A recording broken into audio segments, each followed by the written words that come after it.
বার্সেলোনায় যাওয়াটা আর হলো না, কারণ অ্যাটলেটিকো মাদ্রিদের কোচ দিয়েগো সিমিওনে কখনোই অ্যালভারেজকে বার্সেলোনার কাছে বিক্রি করতে দেবেন না।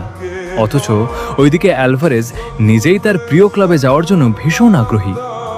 বার্সেলোনা ম্যানেজমেন্টও তাকে দলে ভেড়াতে মরিয়া।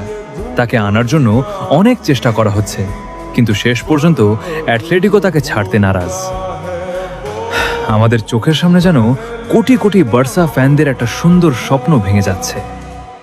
ইউরোপিয়ান ফুটবলের অন্যতম সেরা এই খেলোয়াড়টির কত ইচ্ছে ছিল নিজের প্রিয় দলের হয়ে মাঠে নামার।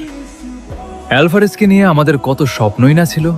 সে বার্সেলোনায় যাবে, দুর্দান্ত পারফর্ম করবে, আমাদের দীর্ঘদিনের সেই স্বপ্ন পূরণ হবে এবং আমরা দারুণ উদযাপনে মেতে উঠব। কিন্তু কেবল একজনের বাধায় আমাদের লক্ষ লক্ষ বার্সেলোনা ফ্যানদের সেই রঙিন স্বপ্ন আজ চুরমার হয়ে গেল।